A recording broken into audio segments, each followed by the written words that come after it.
Buenos días. Gracias por la invitación y perdón por el desfase ahí, pero es que tuve que cambiar la presentación a última hora de formato.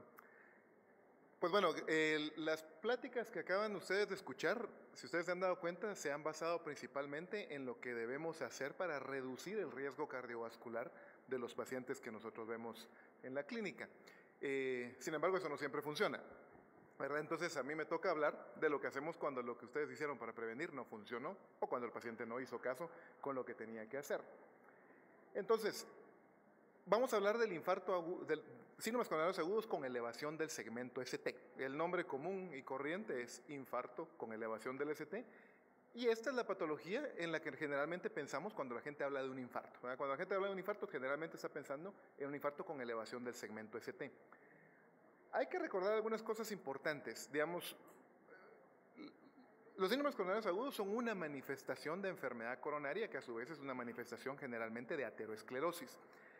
Podemos tener placas ateromatosas asintomáticas que son relativamente importantes. Un dato importante a recordar es que hay placas aterosclerosas que están ocupando o obstruyendo hasta el 70% de la luz de un vaso y esas placas pueden ser completamente asintomáticas. Y por otro lado, la mayoría de síndromes coronarios agudos, que son los que hacen que la gente se presente a la emergencia consultando con dolor de pecho o incluso se presentan como muerte súbita, tienden a ocurrir de manera bastante común en placas que no son tan significativas y que generalmente no le han dado síntomas previos a los pacientes. Entonces, un dato también a recordar importante es que arriba del 50% de los síndromes coronarios agudos ocurren en lesiones que están obstruyendo menos del 50% de la luz del vaso. Y eso nos hace pensar en muchas cosas adicionales. Por ejemplo, si ustedes piensan en hacerle una prueba de esfuerzo a un paciente, muchos de los pacientes que están a riesgo de tener un infarto probablemente podrían tener una prueba de esfuerzo negativa porque no van a tener síntomas y no van a tener otras cosas. Entonces, la evaluación de riesgo cardiovascular, como la mencionaba el doctor Guzmán hace poco, es una herramienta muy importante para saber en quiénes tenemos que intervenir para prevenir esto. Pero como les digo, aquí estamos hablando de qué pasa cuando la prevención no funcionó. Entonces, estamos hablando de síndromes coronarios agudos con elevación del segmento ST. Eso quiere decir que también hay síndromes coronarios agudos sin elevación del segmento ST. Generalmente, cuando hablamos de síndromes coronarios agudos sin elevación del ST, hablamos de angina inestable o de infarto sin elevación del ST. Y por otro lado, tenemos los infartos con elevación. Obviamente, como el nombre lo indica, lo que nos diferencia clínicamente estos dos cuadros es la presencia de elevación del segmento ST en el electrocardiograma, que eso lo vamos a ver ahora adelante. Pero solo como un recordatorio, la fisiopatología es similar. En los dos casos vamos a tener placas ateromatosas inflamadas que se rompen y al romperse vamos a tener un trombo que obstruye una arteria coronaria. Una de las principales diferencias, no en todos los casos es así, pero en general, es que cuando tenemos un trombo que no ocluye totalmente la luz del vaso, o lo ocluye totalmente, pero el vaso tiene circulación colateral y mantiene cierto grado de circulación al área afectada, vamos a tener un síndrome coronario agudo sin elevación del ST. Mientras que cuando tenemos un trombo que ocluye completamente la luz del vaso, tenemos elevación del ST como presentación clínica. Recordemos que la enfermedad cardiovascular es la causa número 1 de muerte en el mundo, ¿verdad? Y no importa realmente en qué parte del mundo estemos, sigue siendo la principal causa de muerte. Nosotros estamos en un país en vías de desarrollo, ¿verdad? Y eso nos hace pensar muchas veces en enfermedades infectocontagiosas y cosas por el estilo. Y es cierto, las seguimos teniendo, pero estamos en un periodo de transición donde la enfermedad cardiovascular es cada vez más frecuente. Entonces, aquí tenemos algunos ejemplos, casos de la vida real de infartos con elevación del segmento ST. Entonces, este es un electrocardiograma de 12 derivaciones donde se evidencia elevación del segmento ST en las derivaciones 2, 3 y ABF, que estas son las derivaciones que nos indican lo que está pasando en la cara inferior del ventrículo izquierdo. Entonces, este es un infarto inferior agudo. Este es otro electro real, ahí lo ven hasta con la interferencia. Este tiene una elevación bien significativa del segmento ST que comienza discretamente en V1, muy importante en V2, V3, V4, todavía en V5 y V6 se observa. Entonces es un infarto anterolateral o un infarto anterior extenso. Incluso vemos todavía un poco de elevación del segmento ST en 1 y ABL, que todavía ven parte de la cara lateral del ventrículo izquierdo. Otro ejemplo, elevación importante del segmento ST, principalmente en V5, V6, 1 y ABL. Esto es un infarto lateral en evolución.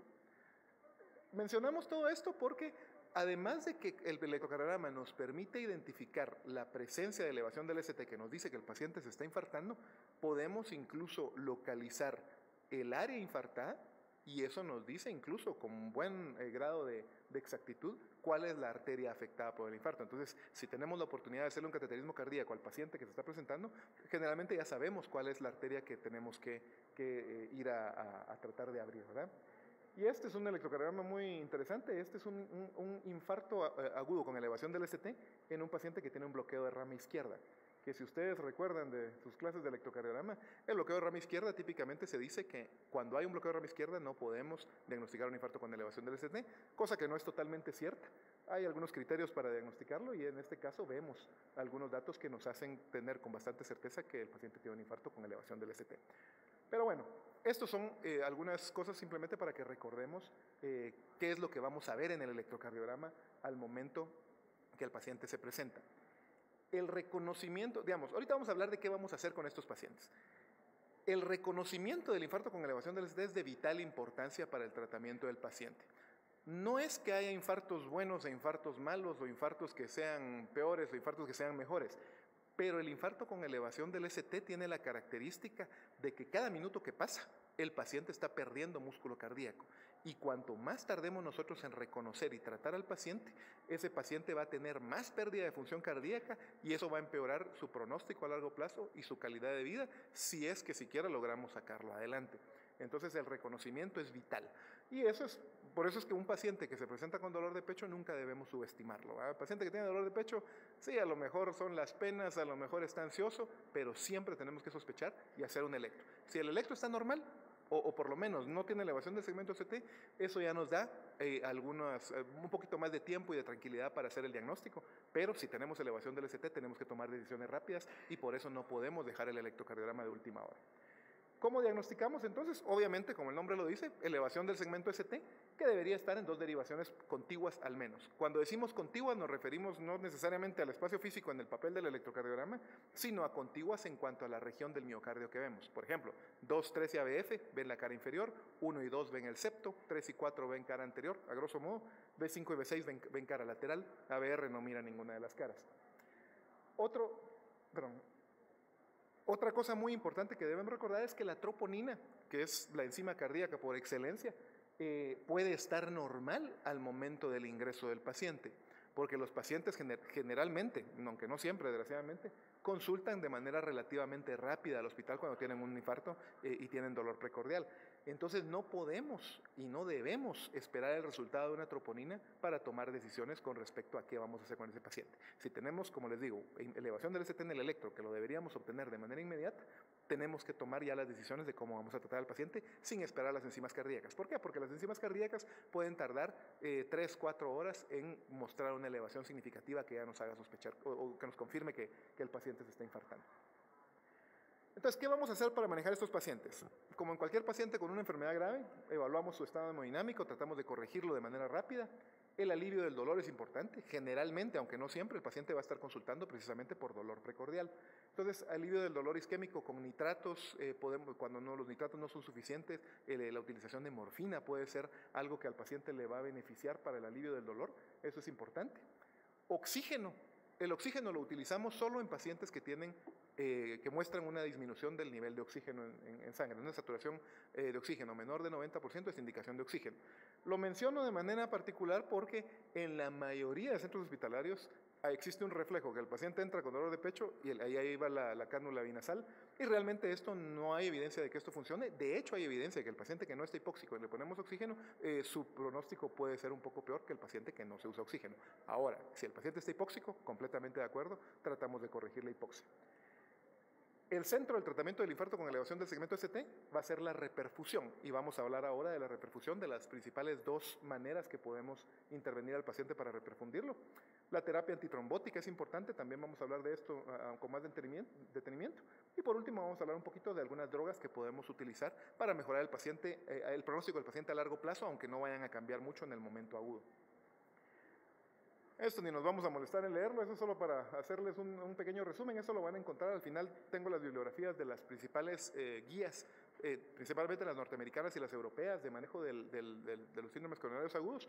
Pero esto es una tabla que si se leyera claro, ustedes se darían cuenta, nos menciona todas las intervenciones que tenemos que hacer cuando el paciente está en la emergencia y de manera aguda para el tratamiento del infarto.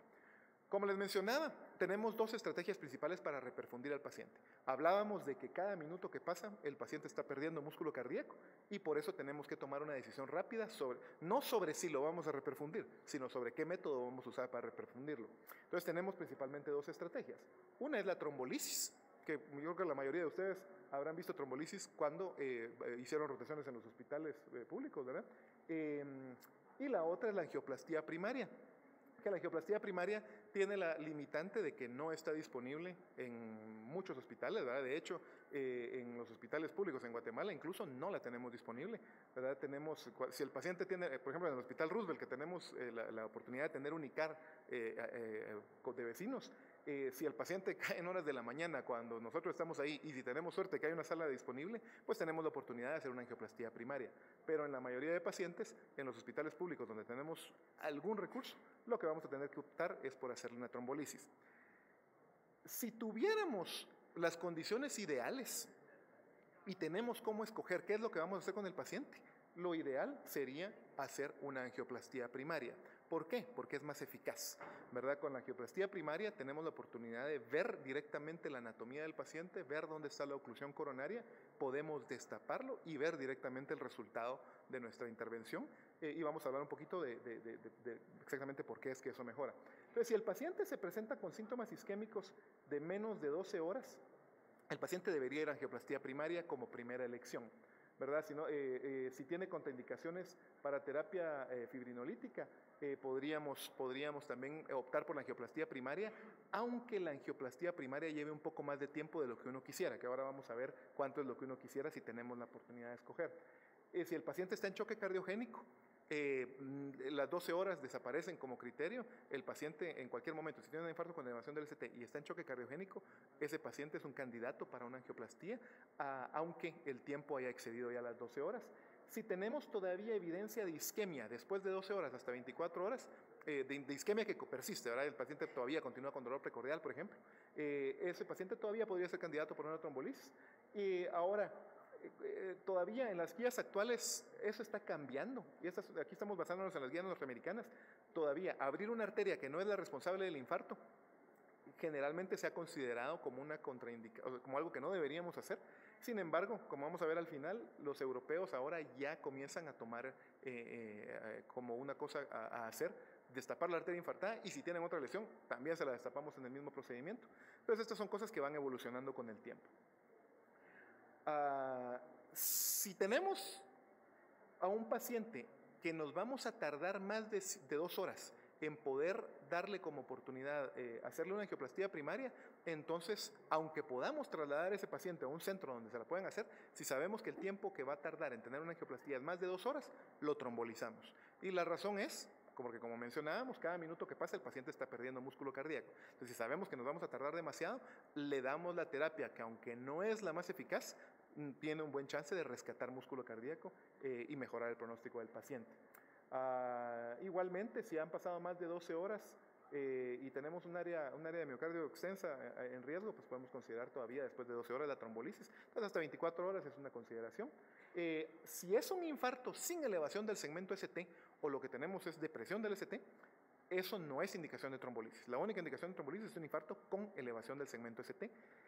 A veces tenemos infartos, los que se han mal llamado o cuestionablemente llamado infartos de cara posterior pura, que tienen depresión del segmento ST, por ejemplo, marcada en V1, ¿verdad? De las derivaciones precordiales, pero, y con una onda R prominente, que esto cuando vemos un electrocardiograma y lo volteamos, nos da una imagen que asemeja mucho a una elevación del segmento ST. Esos son pacientes en quienes sí podríamos considerar una trombolisis.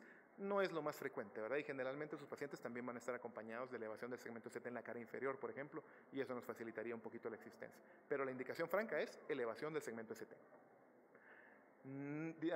Desgraciadamente en Guatemala tenemos, como les digo, la limitante de que la angioplastía primaria, a menos que sea en un hospital privado, y un hospital privado grande, no la tenemos como opción. E incluso en los hospitales públicos, en los hospitales grandes de la capital, pues no tenemos problema, pero en el interior de la República, incluso la trombolisis no es siempre una cosa que tengamos tan disponible, aunque deberíamos tenerla disponible. ¿No? Eso es algo que yo creo que uno debería insistir con el sistema de salud que se proporcione. Yo creo que eso está mejorando poco a poco. Y la otra cosa es quitarnos nosotros el miedo de usar la trombolisis, porque es cierto, la trombolisis es una intervención que tiene algunos efectos secundarios potenciales importantes, principalmente las complicaciones hemorrágicas, pero si consideramos que la enfermedad que estamos tratando es una enfermedad potencialmente mortal y que puede dejar al paciente, incluso si sobrevive, con una incapacidad importante, pues uno debería considerar la trombolisis como una terapia a dar, incluso si tenemos un poquito de miedo a las complicaciones hemorrágicas. Claro, siempre hay que sopesar riesgo versus beneficio. Hay algunas contraindicaciones a la trombolisis que son absolutas. Si el paciente tiene historia de una hemorragia intracraneana, no importa cuándo haya sido, ese paciente no debe ser trombolizado. Una historia de un evento vascular cerebral isquémico en los últimos 3 meses, excepto que lo esté teniendo en este momento, que eso de hecho sería una indicación para trombolisis. Si tiene una malformación vascular cerebral conocida o un tumor intracraneano maligno, si tiene síntomas o signos sugestivos de disección aórtica, que eso es algo que tenemos que sospechar también cuando hay elevación del ST, sobre todo en cara inferior. Si tenemos un problema hemorrágico conocido o sangrado activo en ese momento, no vamos a trombolizar al paciente. O si tenemos un trauma craneano o facial importante los últimos 3 meses, todas esas son contraindicaciones absolutas a trombolisis. Hay algunas contraindicaciones que son relativas. Eso quiere decir, podemos considerar hacer la trombolisis tomando ciertas precauciones y nuevamente sopesar riesgo versus beneficio de la intervención. Un paciente que llega con hipertensión severa, deberíamos tratar de bajarle la presión antes de hacer la trombolisis, porque eso nos incrementa el riesgo de una hemorragia cerebral, por ejemplo. Si tiene un evento vascular cerebral hace más de 3 meses, es una contraindicación relativa. Si el paciente tiene demencia, esto es una contraindicación relativa diría yo todavía, ¿verdad? Doblemente relativa, porque esto más que todo lo hablan por el pronóstico del paciente a largo plazo y porque el paciente probablemente tiene una calidad de vida mala, pero es una cosa que tenemos que tomar en cuenta. Enfermedad intracraneana que no sea una contraindicación absoluta de las que ya mencionamos. Si el paciente entró en paro cardíaco, por ejemplo, o tuvo un paro cardíaco recientemente y se le dio reanimación cardiovascular por más de 10 minutos, eso también es una contraindicación relativa, o una cirugía mayor en las últimas 3 semanas, contraindicación relativa. Otras, hemorragia interna reciente pero no activa, úlcera péptica activa pero no sangrante, punciones vasculares, ¿verdad? Que le pusimos un catéter femoral, un catéter yugular a un paciente, embarazo, tratamiento con anticoagulantes, o la estreptoquinasa, un tratamiento previo con estreptoquinasa. La estreptoquinasa, que es el trombolítico más común en países como el nuestro, es muy antigénico. Y una segunda utilización de estreptoquinasa puede provocar reacciones alérgicas importantes. No es una contraindicación absoluta y si creemos que el paciente lo necesite deberíamos tomar algunas precauciones para reducir el riesgo de una reacción adversa importante. Los agentes que tenemos, la estreptoquinasa, como les digo, el más común y el más barato, pero tenemos agentes mejores que son específicos para fibrina, que son más eficaces y tienen menos riesgo hemorrágico, como la alteplasa, la reteplasa y la tenecteplasa. Alteplasa tenemos en Guatemala, de hecho en el Roosevelt estamos utilizándola. Y la tenecteplasa probablemente la vamos a tener también dentro de poco. Yo creo que en lo privado ya se puede conseguir y es posible que lo tengamos en el sistema de salud pública. Luego, los antiplaquetarios, la aspirina, es uno de los medicamentos que demostró de manera relativamente temprana en nuestros estudios de los infartos a reducir la mortalidad cardiovascular. Entonces, cuando todavía podíamos darnos el lujo de comparar aspirina contra placebo en infarto, había una disminución significativa de la mortalidad de 5 semanas y cuando utilizábamos, además de la aspirina, estreptoquinasa, había una reducción casi a la mitad de la mortalidad. Entonces, estas dos intervenciones son de suma importancia. 33 pacientes tratados para evitar una muerte, solo con aspirina, y 16 cuando agregamos la trombolisis. Hablábamos de que la angioplastía es más eficaz que la trombolisis, y eso es porque principalmente, como decía, podemos ver cómo queda el flujo coronario. Y una cosa que nos interesa mucho es lograr un flujo TIMI-3. TIMI, si ustedes han visto estudios cardiológicos, hay 1000 estudios que llevan TIMI tanto, ahora TIMI 60, TIMI 28, TIMI es un grupo de estudio de trombolisis en infarto al miocardio, ya no son solo de trombolisis los estudios, pero hay algunas escalas, como la escala de riesgo TIMI, que es una escala de riesgo de cómo le va a ir al paciente con síndrome coronario agudo. Hay escalas de flujo, hay escalas de trombo con ese nombre, pero cuando nos referimos al flujo TIMI-3, un flujo TIMI-3 es un flujo coronario normal. El paciente tiene de circulación hasta la parte distal y rápida. TIMI-2 es que la circulación llega hasta la parte distal de la arteria, pero es lenta. TIMI-1, tenemos flujo más allá de la obstrucción inicial, pero no hay un flujo completo en la arteria, y TIMI-0 es que no hay flujo. Entonces lo que queremos es lograr un flujo TIMI-3 porque sabemos que la mortalidad es menor con el flujo TIMI-3 y tenemos más de 90% de chance de lograr un flujo TIMI-3 con la angioplastía primaria versus un 50-60% con trombolisis.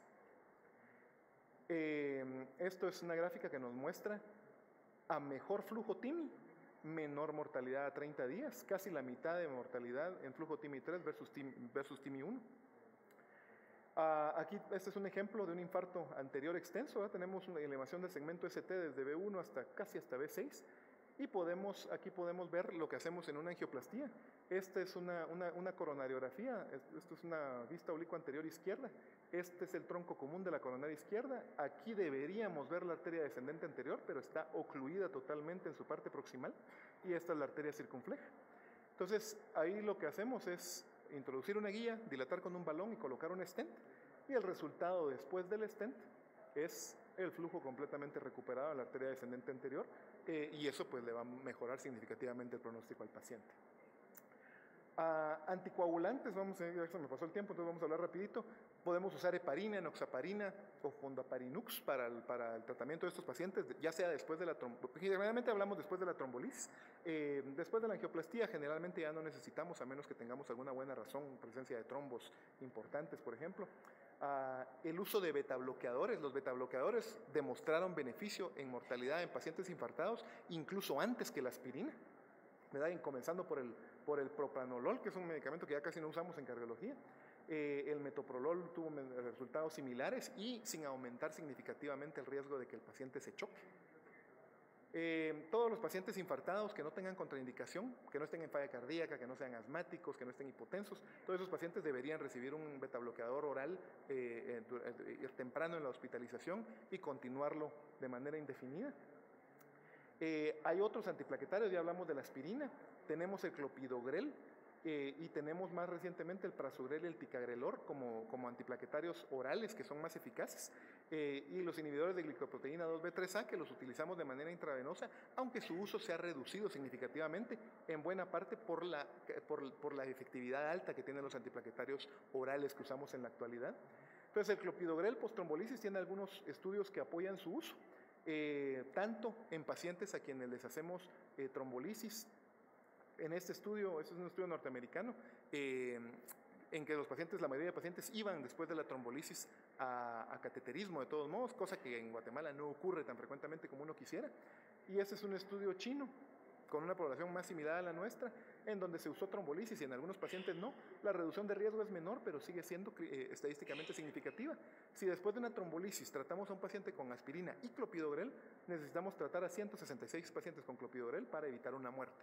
Es un número relativamente grande y que tenemos que considerar. Ahora, si el paciente va a angioplastía y le ponemos un stent, ese paciente debe tener doble terapia antiplaquetaria por lo menos por un año. Eso quiere decir aspirina y clopidogrel o aspirina y alguno de los otros antiplaquetarios nuevos.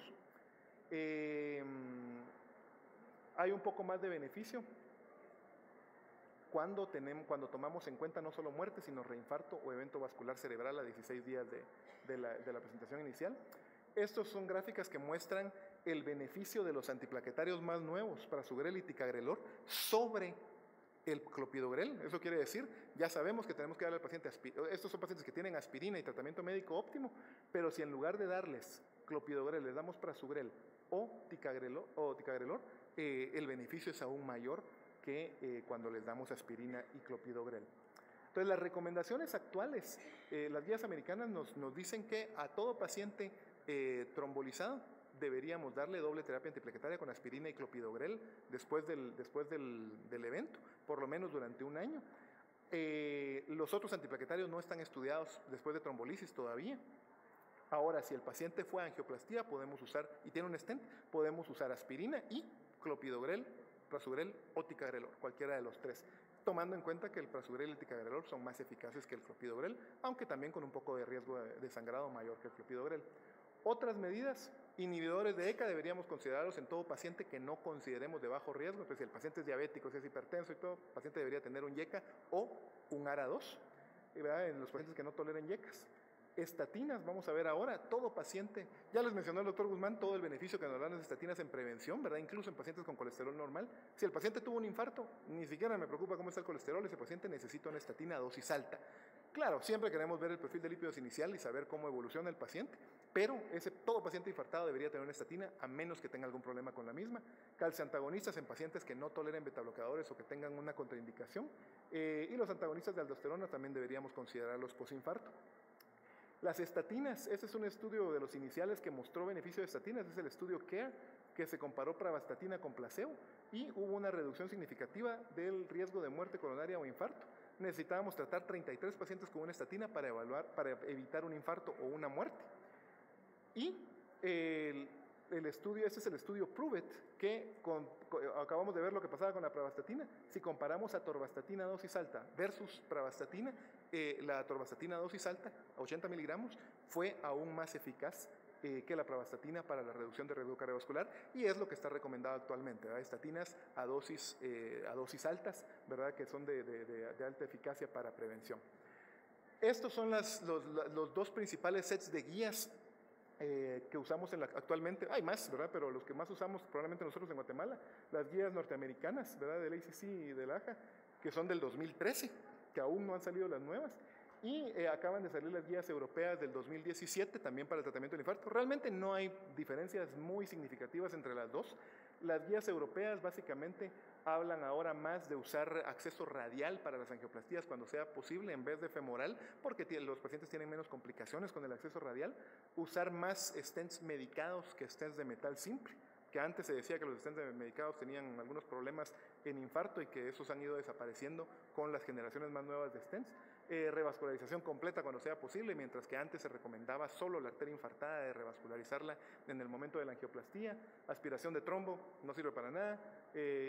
Cambiaron algunas indicaciones con respecto a los anticoagulantes, y lo que mencionábamos del oxígeno, que antes la indicación era con saturación de oxígeno abajo de 95%, actualmente es abajo de 90%. Entonces esos son los principales cambios en las guías europeas más nuevas y también versus las guías norteamericanas. Así que perdón por habernos pasado de tiempo, eso es lo que tenemos preparado.